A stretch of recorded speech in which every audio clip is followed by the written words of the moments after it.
Recently, the earliest plans for Transformers Animated Season 4 were uncovered.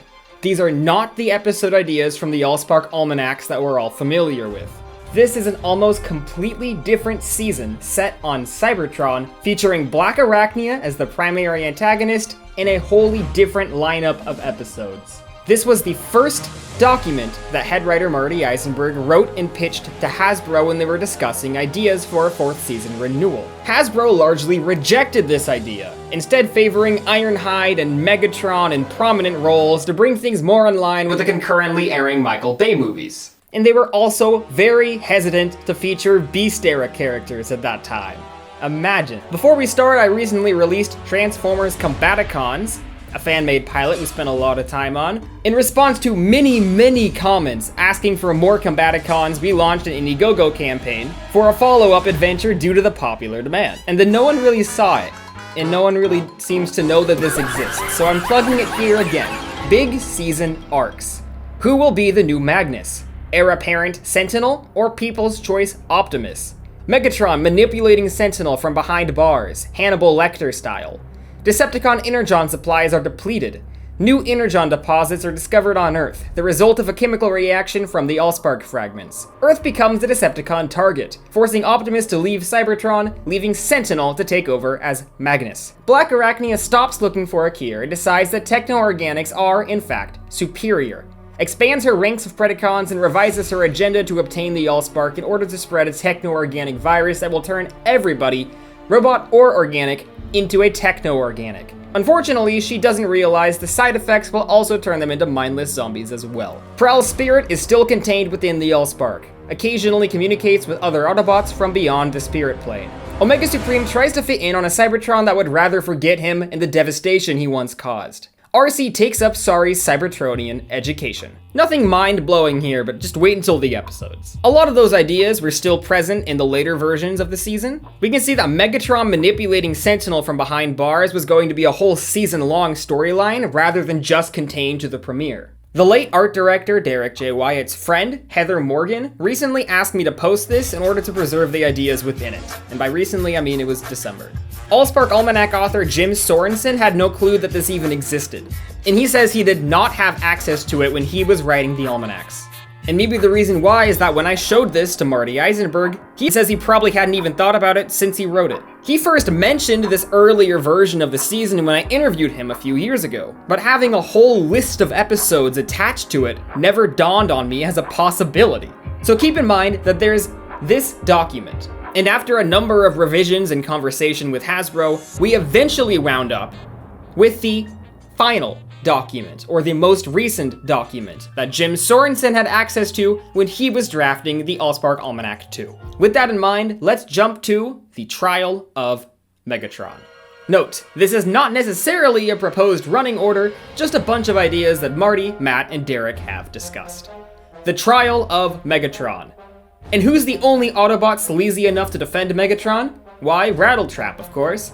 Naturally, the big public tribunal is Megatron's idea, which he feeds to Sentinel, who relishes the opportunity to overshadow Cybertron's new hero, Optimus. The whole thing turns out to be a big distraction for a new Decepticon attack, masterminded in secret by Megatron from behind bars, which Optimus and his crew just barely manage to thwart. This could easily be expanded into a big 2 or 3 part movie. Yeah, I bet it could. It's actually crazy to imagine the trial of Megatron not being a 3-part premiere after that's the way it's been presented for the last 12 years. Honestly, it might be a little stronger as a single episode if you cut out the hundreds of subplots that were present in the TF Nation event. And you'll see as we go down this list that a lot of the subplots from the trial of Megatron outline were originally conceived as their own individual episodes in this document. Now for some juicier intrigues. Mirror, mirror. Optimus and crew attempt to transwarp back to Earth, but end up in a mirror universe where Autobots are evil and Decepticons are good. The first thing that sticks out to me, Optimus and the whole crew go on the adventure this time, not just Sari and Bulkhead, which I always figured was a later idea prompted by Hasbro's requests for the new season's direction. Because, yeah, everyone's staying behind on Cybertron in this version of the season, not just those two. We've talked before on this channel about how this episode was originally planned for season 3, but it got cut from the lineup when Cartoon Network wanted a 3-part season premiere. Marty mentioned that a freelance writer wrote an outline of the script, supposedly putting it in the same state as the Trial of Megatron outline that TF Nation got a hold of. Well, guess what? We finally know who that writer was! I asked Marty recently, and he confirmed that it would have been written by Tom Pugsley and Greg Klein, who were later reassigned to Human Error Part 2, when this one fell through. Mystery solved for the 5 people who were wondering. But another bombshell, it wasn't called Mirror Mirror at the time. When this episode was being penned in the 3rd season, what Tom and Greg were writing was called Strange Reflections. Also, something confusing, Greg Klein, who Marty says went to Human Error Part 2, was not credited on Human Error Part 2. If he wrote on that episode, that's new information. So, looks like we got another TFA mystery on our hands. I'll wait 3 years to get the answer. That's the wrong channel. It's propped up by soap. Wait, no, I literally have a TFA wall I put up to be like the background of videos. I've never used it. Hold on. Ooh. Most of this is completely valueless, but not to me. Okay, anyway. What a tangled web we weave, in which we learn how Black Arachnia fell in with the Decepticons in the past, and how she adds to the ranks of her techno-organic Predacons in the present. Okay, so this immediately sticks out to me, because Derek's description from issue 71 of the Transformers Collectors Club seems largely copied and pasted from here, but he removed the specification that Predacons are techno-organic, because true fans of animated already know that. And he also added this chunk about Blitzwing's origin. So my question is, did Derek add that Blitzwing bit himself, or did he copy and paste his description from a later document? I think that might be the case. Jim says he only had the most recent version of the document when he was making the Allspark Almanac 2, and he recalls that Marty did request he hold back a number of episode descriptions. Look right here. This is a house of cards. If I knock one thing down, everything goes down. Page 410 of the Complete Allspark Almanac. In a storyline that would have examined Blitzwing's origins and Black Arachnia's defection to the Decepticons, Megatron would have upgraded to a triple changer. For Jim to have known about that would have needed to have been in the most recent version of the pitch document, meaning that this Blitzwing idea was probably conceived later in the process, after discussions with Hasbro, and that refocusing the episode on Megatron becoming a triple changer is how they would have gotten away with producing it. Next, S.T.E.A.M. On Earth, a radical group of paranoid vigilante technophobes who believe Sumdak's robot revolution and the coming of the Autobots spells the end for humanity. Period. The sentence ends there. I think that's supposed to be a comma. Marty Typoberg. S.T.E.A.M, which stands for Save the Earth and Mankind, decides to fight back before it's too late, with steam-powered, clockwork-driven, Jules Verne-inspired technology. Think Wild Wild West meets Steam Boy. Giant dirigibles battleships. There shouldn't be an S on that. It's just a singular dirigible. My, how the Marty have fallen. That was pretty good. Steam locomotive tanks, etc. Unfortunately, they quickly run afoul of Soundwave, who's obtained a new minion or two, which only fuels S.T.E.A.M's anti-tech paranoia, until the hated Autobots are forced to come to their rescue. The only new thing this description gives us is the mention of new minions. You have to assume Ravage would have made it into this episode. I've thought that for years, but man, we never know. Maybe they never discussed it. But on the subject of copying and pasting, Marty directly copied large swaths of this description from the animated production Bible circa 2006. And this also gives us a lot of insight about how Jim transcribed the almanacs. This is so pointlessly nerdy, but it's like, my mind is turning reading this. Jim pretty much rewrote the episode descriptions in his own words, but he'd occasionally pluck a few things from the documents, such as the very Marty-esque phrase, run afoul. Land of the Minicons. Another space bridge mishap transwarps Bumblebee to a planet populated by tiny transforming sentient robots, where he is considered a god. Lots of Gulliver and Lil Putten's imagery. This one's absolutely magical to me. It's one of my favorites in this. It just feels so TFA in nature. And having the Minicons in this bizarre otherworldly location feels more true to the show's creative vision than having them as prison guards from the later iterations. I read this description and I immediately see its potential and desperately want to watch it, which is something that I've never felt with Gremlins in the Gears. Total devastation. Assuming we're okay to do combiners once the second movie comes out, Dirt Boss and the Constructicons will discover a new way of becoming the big bots of Detroit and gain control of this powerful new energy source known as ENERGON. But the Constructicons find some serious competition in the form of female Starscream, who sees controlling the Energon as the key to her future of leading the Decepticons. The Autobots will need some help from their old ship Omega Supreme to settle this explosive clash of the Titans.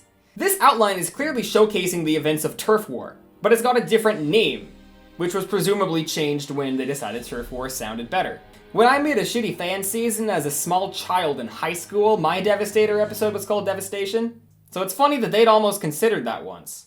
Granted, Transformers Devastation the game was my source of inspiration, whereas Marty, Matt, and Derek and the gang were the trendsetters back in 2008.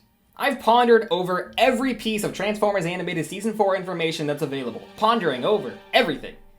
All the possibilities. But there's one question I never asked because I didn't think there was a question to ask. Who were the Decepticons Dirt Boss would go up against? I always thought it'd be Megatron and Lugnut and Blitzwing in the game. But it would have been Slipstream. There was gonna be a power struggle between Dirt Boss and Slipstream. That was the idea. That's amazing! It makes so much sense. It would have been such an awesome direction to go in. I've always wondered if combiners and animated would have mass changed or not, and given that they would have called Omega Supreme in to handle Devastator, it seems like that would have been the direction they'd have gone in. There are a lot of clips of Derek Wyatt talking about how the idea was for the Dinobots to fight Devastator. I'm wondering if later in the process they replaced Omega Supreme with the Dinobots in their idea for this episode, and if that's the case, then 16-year-old Kian Carlisle was on a roll. Bumble Prime. The mysterious time trucker shows Bumblebee a potential future where he is an Autobot leader in a devastating war, in which Autobots and Decepticons fight side by side against zombie-like Predacons, the result of a plague that was spread through a techno-organic virus. Think World War Z, which the Autobots must prevent Black Arachnia from unleashing in the present. Oh my god.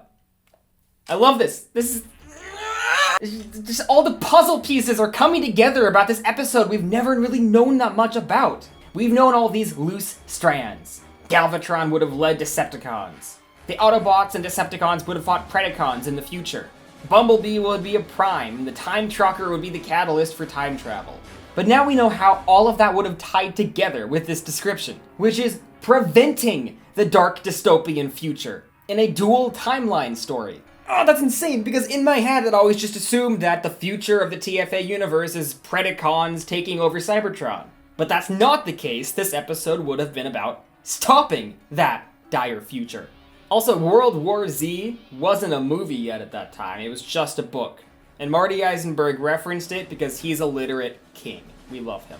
Derek's mentioned a ton of ideas about this episode, which I've covered in my animated Season 4 deep dive video, and they aren't featured in the brief description, which definitely implies to me that greater conversations were had about these potential episodes than what's in the little paragraphs that Marty wrote.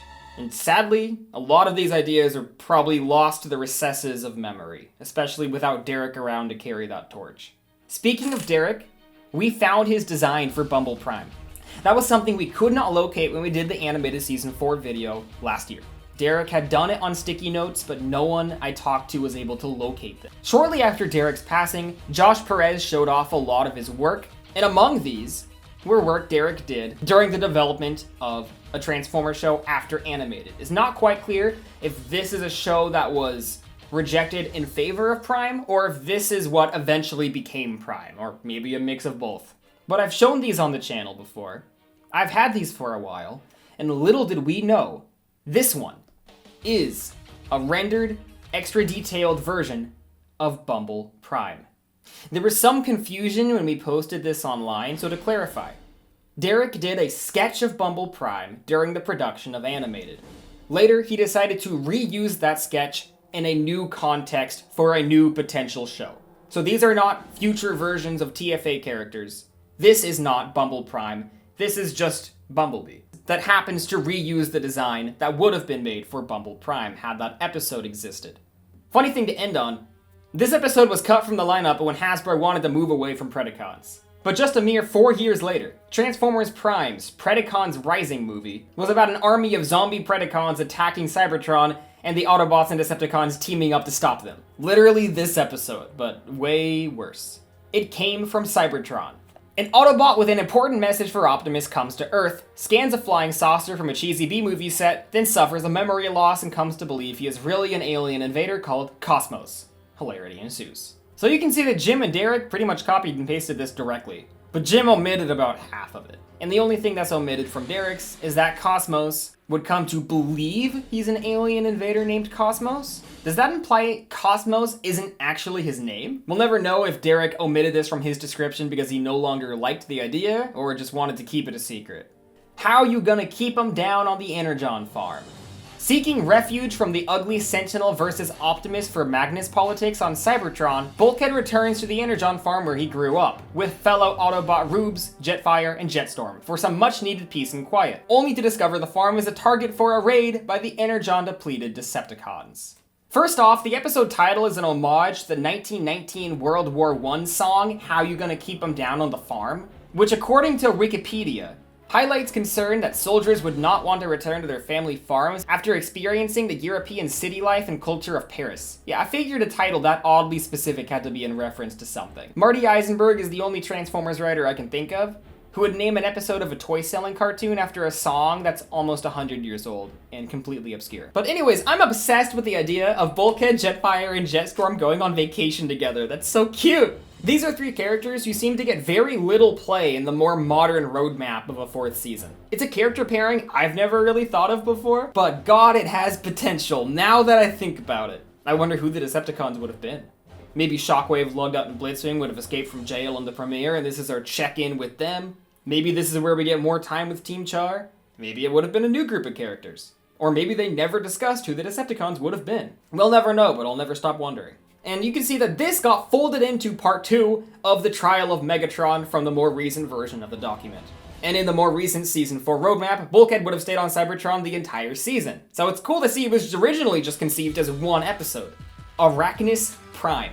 The time trucker gives Optimus a chance to correct his past mistake abandoning Elita 1, but he becomes a techno-organic spider-slash-robot amalgam instead, thus changing the present so Elita 1 now leads the Autobot team. The time trucker's here again. They really wanted this character to exist. This is another episode where you can just immediately see the storytelling potential. If this were produced, it probably would have been a standout episode. And what's crazy is there have been so many fan-made things with the exact same premise. Honestly, I'm really crossing my fingers right now that eventually we could see Marty's take on this story. He wrote the original one this heavily references, so if there are ever short-form animated stories produced again in the vein of Stunticon Job or Return of Blur, this would probably be my favorite option for that behind Shattered Glass. And finally, Predacons Unite, the 2-part season finale. Black Arachnia and her Predacons attack Cybertron, and Sentinel forges an unholy alliance with Megatron to quash the techno-organic menace. But Optimus realizes Megatron is playing the Predacons and Autobots' sides against each other, so he and his Decepticons can take over Cybertron. The specific events of this premise are pretty vague. You can tell a lot less thought has gone into this than most of the others. I'm sure the finales were initially blank slates, and the rest of the episodes determined what really happened in them as the seasons were written. Marty mentioned once that maybe the idea was for Megatron to burst out of jail in this finale. I think it's great to imagine Megatron staying in prison the whole season, and that also means that the trial of Megatron episode would have gone down so differently in this earlier version than we got in the later one. It's crazy to see that the animated production team was the first group of creators to have the idea for Predacons to coexist with Autobots and Decepticons in the present. Now, years later, that's the norm, but animated was always ahead of the curve. Maximals and Autobots. Overall thoughts on this season roadmap. I like it so much better. I think that Earth and the Autobots' connection to Earth is the heart and soul of Transformers Animated, and so I was a little bit wary of Marty's initial description of a season set on Cybertron. But almost half of these episodes explicitly take place on Earth. And given that half the episodes in Season 3 have scenes set on Cybertron, I don't think it would have been that big of a jarring leap, honestly.